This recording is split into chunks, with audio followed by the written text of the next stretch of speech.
Velkommen tilbage, alle sammen. Ja, vi har været mega inaktive i 2-3 uger, hvilket er virkelig sørgeligt, men nu har vi endelig fået sat vores egen server op, så vi kan få lavet noget survival let's play her. Hvorfor kan jeg ikke ramme? Der kom den også. Stopper du kraftedeme. Nå, men ja, der er i hvert fald lige et par huller nogle steder, og ja, det er faktisk en rimelig lang historie, fordi der, hvor det var, vi havde købt serveren fra, da det var, vi skulle til at starte med at optage den på den her server, på min og Alexanders server, der blev der lige, der gik det virkelig dårligt, fordi der blev der bare ved med at springe ting og sådan noget, fordi vi startede om natten, og så lige pludselig lukkede serveren bare ned, lige pludselig. Så prøvede vi at join den igen, og så kom vi lige pludselig ind i et helt andet map, hvor der var plads til flere spillere og alt muligt.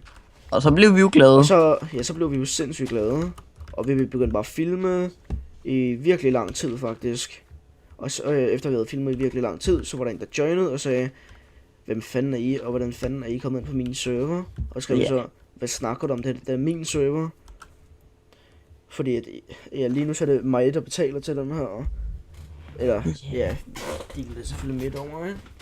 Ja. Og så, ja, så til sidst så havde vi så fundet ud af, at de havde åbenbart ændret IP'en til min server.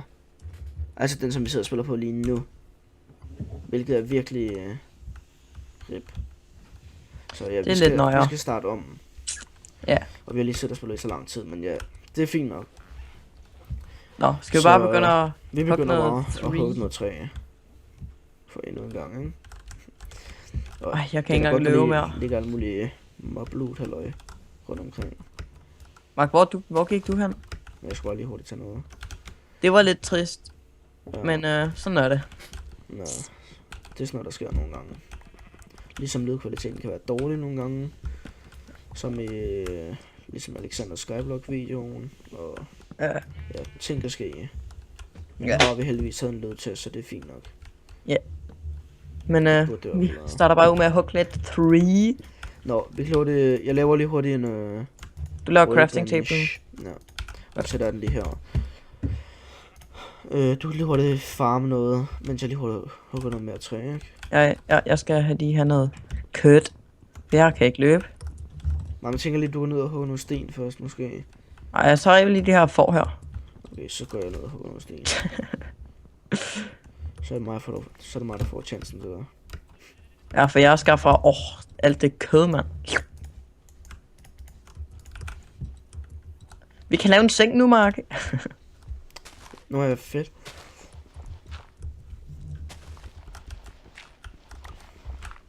Ja, jeg har også lige været miste liv på grund af, at jeg ikke har noget... Skal du ikke lige at lave en ovn?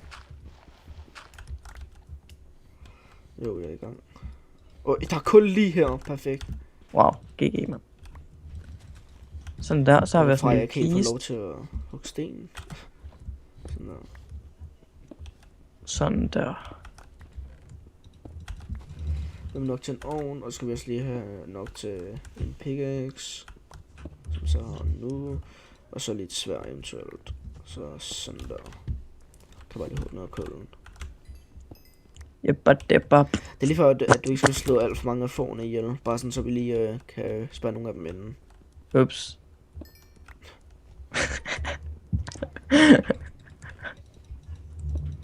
Okay. Kan man ikke hjælpe at lave en ovn, Mark? Jeg er ved at dø. Og før I alle sammen begynder at hate, vi er ikke så gode til at bygge. Nej. Mark, kommer du fandme op? Jeg har en lille madbar tilbage. Slap nu af. Det kan godt være, at vi nogle gange sidder lige off-cam og bare lige bygger et hus med swimmingpool, hvor vi søger på YouTube. Ja. Så det bare lige kommer til at se bare sådan okay ud, ikke? I stedet for at I bliver nødt til at se hvor muligt hæsligt skrald. Men det mener vi, at Mark bygger dårligt. Ja. Og jeg er jo selvfølgelig ham, der bygger godt i den her lille... Jeg lige kastet lort på dig, hvis det er det. Det er det ikke. Mark, hvad fuck er der sådan en lortemine, du har lavet? Slap nu af, mand. Jeg bliver sgu da mad nu, mand. Jeg giver kraften med her. Nu lægger vi den der bøf ind. Nå, bang. Pickaxe. Lammekød. Jeg elsker bare Sten. lammekød. Nå, det andet emne, vi faktisk gerne vil snakke om helt vildt, er, hvorfor er det, vi har været så inaktive. Ja. Så det har selvfølgelig noget med skolen at gøre, men vi kan ikke bare kun skyde skylden på det, fordi vi har også selv været rimelig hatte med det. Så vi har ikke rigtig kunnet optage noget, og vi har heller ikke, eller jeg har i hvert fald ikke rigtig orket så meget at spille Minecraft lige på tiden. Men det har ændret sig sådan, lige snart jeg har fået den her server op at køre. Så bliver det mega fedt igen. Sådan rigtig luksusfedt. Ja. Så bare rolig, I skal nok ikke forvente, at der ikke kommer noget mere. nej. Hvis vi kan, så prøver vi at holde det på hver anden dag upload. Ja. Og en gang imellem også hver dag. Eller Ja. nogle gange, ja. Nogle gange så kan vi få nogle daily, og nogle gange så kommer det altså kun til at blive hver anden dag. Ja. Og sådan Fordi det er bare. I har vel, og de her episoder kommer nok til at vare det der 20 minutter. Ja. Hvilket jeg kan se er rimelig idiot nu, fordi jeg har glemt lidt tid. Så Det er lige meget. Jeg kan huske lige præcis, hvornår vi startede. jeg vil se. Nej. Men vi gætter bare. Ja, det er sådan noget, der sker jo så også. Ja, det er sådan noget sker man, når man er en kæmpe hat. Ja. Så må det vel ske, altså. Det skal jo ske på et eller andet tidspunkt, vi er kæmpe her det. Vi har altså også nogle store briller. Det går bare aldrig så godt. Okay, det der fatter jeg ikke helt, hvad er det, du mener med det der. Fuck, du fatter jo heller ikke en pølse, man. Nå, jeg begynder bare at mine lidt længere nedad, ikke? Ja. Jeg skal lave nogle fakler, kan jeg godt se her. Det her, det får jeg lidt mærkeligt af. Ja.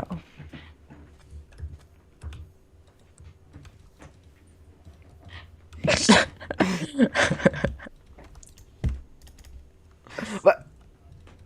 Så tager du mig mit træ lige snart jeg lægger det ind, mand. Nå, What the fuck? Nå, der brokker, mand.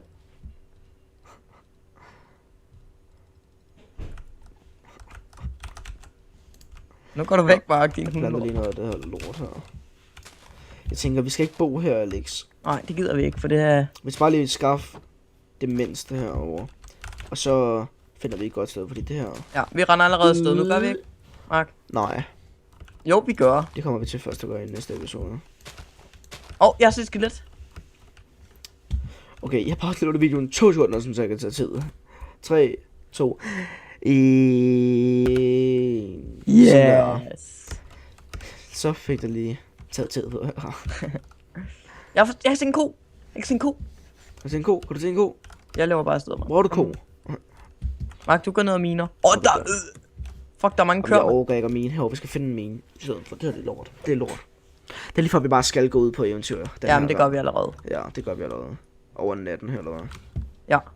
Det vil blive nat nu. Jeg tager lige holdt nogle af de her saplings med. Bare Skal vi ikke fordi, sove så? Vi kan lave en seng. Nå, jeg gør det. Ja, vi skal skynde os så. Ja, det er godt være. Du skal skynde dig virkelig meget hjem nu. Du, Så spørger jeg lige nogle af det ligger i saplings kisten, Mark. Wool. Der er så på det hele, og der. Hurtigt. Hurtigt. Kæft, Mark, du skal ikke stresse mig, mand. Okay. Nej, det var det forkerte ting. But. Og så er det her. But. Sovepose her. Sovepose. Lol, man kan se det selv, når man sover nu. Ja, så kan man se, at jeg har en fakkel i hånden. Kan man se, at jeg holder en axe. Sådan Nå, der. vi tager hver en seng her nu. Hallo, Mark. Nej, det gør vi så åbenbart ikke. Og så smutter vi afsted. Vi er på vej til dig. På Hallo. eventyr. Vi er på vej til dig. Ud på eventyr. Jeg kan se Julemand. hest. Hvorfor er det, jeg ikke kan miste mad? Er der noget galt med serveren nu, Alex? Kan du ikke miste mad? Oj, shuisanuish. Kan du ikke miste mad, Mark? Jo, det tror jeg godt, men der mister jeg lige noget mad. Jeg skal hele tiden nede. Hvor er du henne? Jeg er lige i gang med at flække chicken server, mand. Ja. Skal vi gå ned i minen? Der er ulve, mand. Det kan være mega fedt, hvis vi lige kunne få nogle med dem med os. Max, Hej, vi er- ulveven. Hvordan er min ven? Nej, okay. Yes! Jeg fik en fucking ulv! Skal jeg bare flække de andre ulve? Nej. Jeg kan stadig risikere at få en. Yes! Fik 2, Alex. Kom, vi går videre. Det er ikke sjovt. Jeg har ligesom ikke nogen. Hej, ulvevenner. Nå, I vil ikke være venner med Alexander.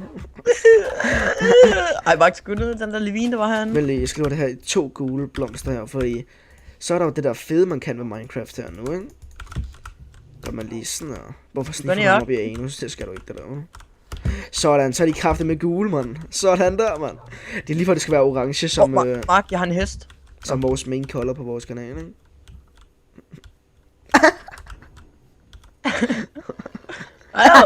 Se? Nå, kom Alex. Skal vi prøve at gå over i ørkenen og se om der er et tempel eller sådan noget? Jamen, det er det. Der er græskar herovre. Græskar. Det er faktisk pænt sjældent alligevel. Ja. Og der er også uld herovre. Mark, der er mine. Der skal vi ned.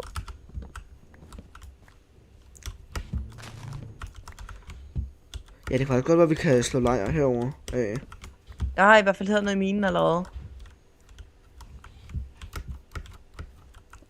Er du? Ja. Okay, så flækker jeg lige nogle dyr herovre imens. Kom så, ulve. Nå, okay. Okay, Eriksen, den one-hitter. Ja! Så er det faktisk godt nok. Øksen, Alex. Jeg bruger mig ikke om øksen. Jeg synes, den Nej. Ja, det ved jeg godt, ikke? Men den one-shotter en... den one-shotter alle mulige tingene. Ja, hvis du Ikke en ko. Nej, hvis du mod et mob, så er det ret dårligt at bruge øksen, synes jeg. Når jeg flækker køer, så er det med en... med et sværd. Men hvad fanden er det nu, det hedder? Får. Den one-shotter. De gør? Gør den? Ja, der er one-shotter øksen, så den vil jeg helst bruge der. Hvad så med på en lille grisebasse her? Nå, okay, den one-shotter heller ikke der. Så der vil jeg helst også bruge sværdet. Hvis det var mig, og det er det. Også mobs, det kan jeg lade, de skal også have flere slag. De skal faktisk have 3, tror jeg, der. Ja. Det er også blevet lidt bedre. Og der er sugarcanes herovre også. Ja, vi er bare... Okay, start igen, mand. Okay, jeg prøver lige at se her. Kom så, ulve. Tag ham! Tag ham! Hvorfor er du så fucking langsom? Kom nu i gang. Hans griserøv løber. Kom så! Kom så! Yes! Sådan, lille... Hvad fanden blev du af? Nå, det her var du. Okay, jeg har fundet en okay del kul der. Hvad er det der? Det er en zombie, der kan høre. Vi har sgu da lavet hunden, mand. Ja, Mark. Nu skal du vist ikke lige sige vi. Beskyttelseshunden. Mark, du har. Hvad så? Mark! Fuck, jeg er sulten, mand. Skal vi lige koge noget mad, eller hvad? Ved du hvad jeg har set? Nå. Jeg synes det er en sump der ligger derovre. Er det? Det er det sgu da, mand. De er sindssygt rare. Det er pænt godt, så kan vi få nogle slime balls. Ja. Eller hvis der er nogen. Mark, nu skal du ikke blive alt for glad, vel? Nå. Det kan jo gå. Mark. Er der nogen? Mine. En stor mine. Kæmpe mine. Mark, vi slår lejr her. Hov. Her. Jeg får lige hurtigt et stykke mad med. Jeg har et æg. Det må bare lige være... Wow. Hvis jeg lige knupper det er sgu over... da flot. Mark, prøv lige at komme. Der er sådan en ret flot ting. Hvis jeg lige tager over ægget sådan... Ja, så burde det meget gerne give en kylling, ikke? I hvert fald, hvis vi er heldige nok. Så giver det der. Hvad er der? Hvad fuck laver du? Ej, min. Hvorfor har du prøvet at ødelægge verden? Men Mark, prøv at se den her hen. Shit. Nå, prøv at se, det er ret flot det her hen faktisk. Nå, lige her? Ej ja, det er så faktisk sygt noget. Nu stopper du. Jeg har bare ned og begynder at mine, det er altid så hyggeligt. Creeper. Og så din og så sumpen lige der, og sandet det lige der, og den der... Hvad var det der, den Alex? sprang bare så. Ja, og der er få kyllinger herover, Alex. Shit, skelet, mand. Skal du få en flex eller hvad? Jeg prøver lige at gøre noget her med alt vores træ. Igen. Jeg prøver lige at gøre noget her med alt vores træ, Alex. Okay. Er det dernede, vores hus er? Nå, det er lige her. Fantastisk. Fordi så gør jeg lige sådan her, ikke? Og bygger noget herind. Godt. Nu skal jeg lige huske på, hvordan det man gør det her. Det må være... Det er det. Kraftet med os. Fordi så tænker jeg lige, vi kan spærre de fleste dyr herinde, ikke?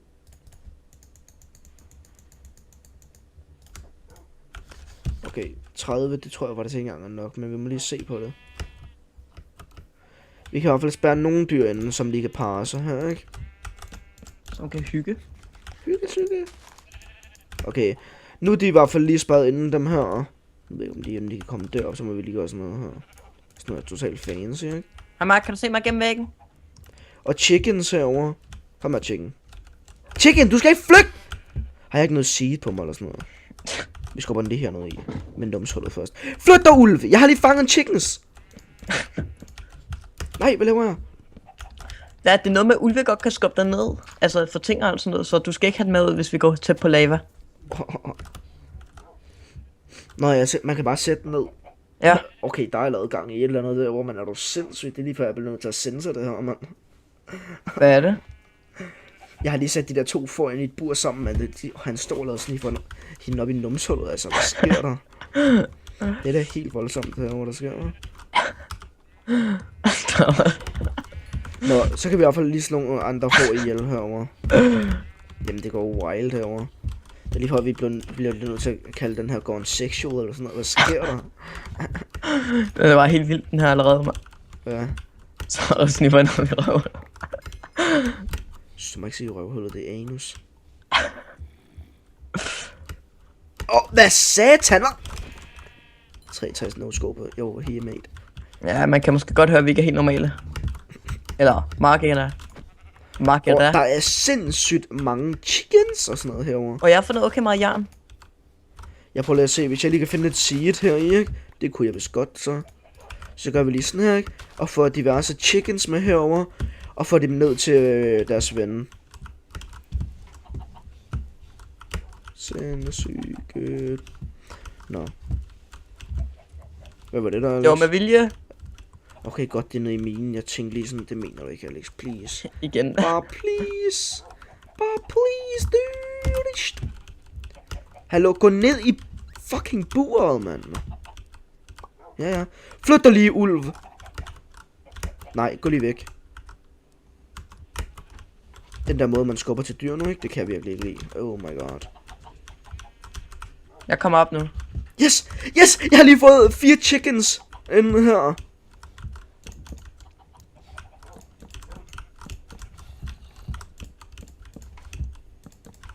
Flyt dig lige.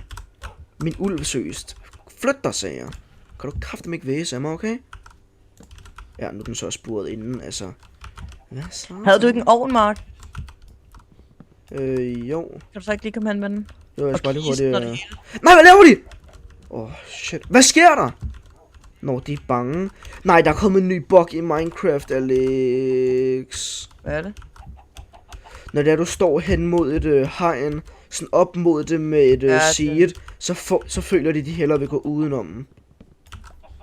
Udenom, hvad mener du? Udenom hegnet. Nå, jeg kan lige parre dem her. Going sexual right here, man. Kom nu, Mark. Kom nu, giv mig den der ovn i kisten. Ja, jeg kan lige holde over med dig. Godt. Goodness. Husk at sætte kæft. Shit, mand. Bare rolig. Okay, ved du hvad, vi sætter det herover. Det kunne sgu da se sygt fedt ud. Sådan vores lille workplace herover. Ja, det er faktisk lige lavet. Og så kisterne, de kan stå sådan herover eller sådan noget. Mark, sæt lige kisten i pøls. Sådan der, tak. Kist, mand. Gone sexual over her, hvad sker der? Du har en gæt. Jeg vil gerne flytte. Okay, det giver så ikke mening, det der. Så bygger vi lige.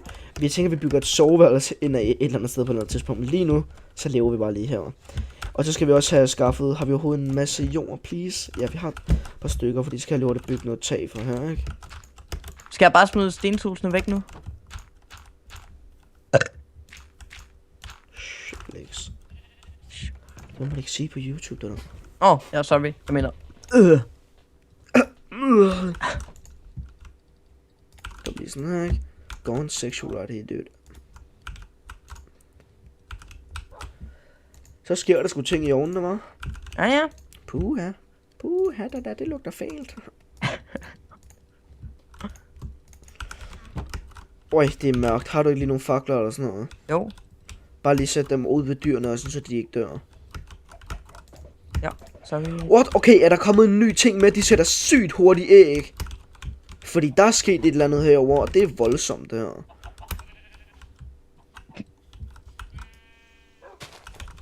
Hurtigt, Alex. Mark, du ved godt, det pøller ikke? Jo. Så lå det en anden gang herovre. Bare lige fordi. Okay, der er lige nogle torches her.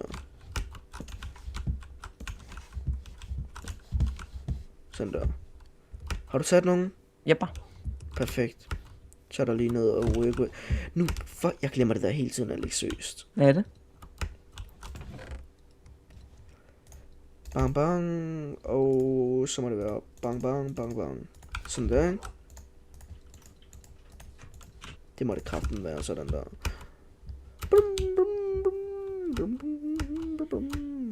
Vi kan faktisk have lavet liver chickens. er det ikke perfekt? Ej, man kan sgu da lave forskellige hegn, så nu ser det sygt dumt ud, det her.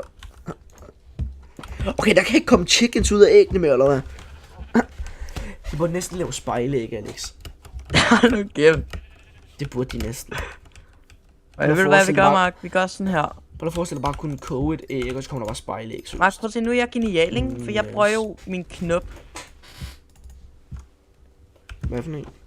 Kan du se det? Nu kan vi komme ind til dyrene easy peasy. De kan ikke hoppe ud. Jo mindre de godt kommer over den der. Ja. Hva? Ja, det er fedt. Jeg ved ikke, om de har gjort det, så man kan hoppe over det. Det håber vi ikke. Men det er bare så grimt. Nej, det er så beautiful. Vi kan lave mønstre, mand. Altså, jeg ved ikke hvordan, men vi kan sikkert godt lave... What up, man? You dead. Dine venner så det ikke. Dine venner så ikke, jeg slår dig ihjel. Du behøver ikke sige det til nogen. Hey, hvad så, spider? Vi kan få en bue så.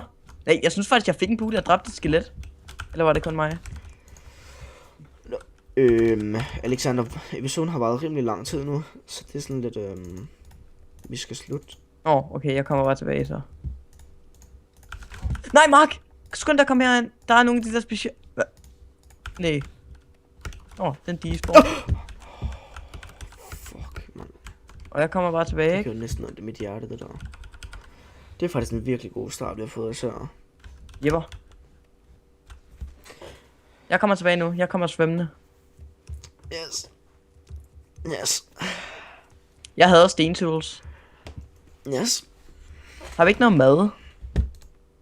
Jo, der. Nå, Alex. Ja, jeg kommer. Kom så, Alex. Er vi klar? Jepper. Vi kan sgu lige sove. Ja. Vi siger det nu. Ja. Ja. Tusind tak, fordi I gad at se med på vores video Jepper, det var. i dag. Der burde meget gerne komme en op om 2 dage igen, når I har set den her video. Hvad? Okay, jeg skal ikke stå op mod væggen, når du selv. Hvad laver den? Nå, tusind tak, fordi I gad at se med. Ja. Vi ses i næste video. Moin. Moin.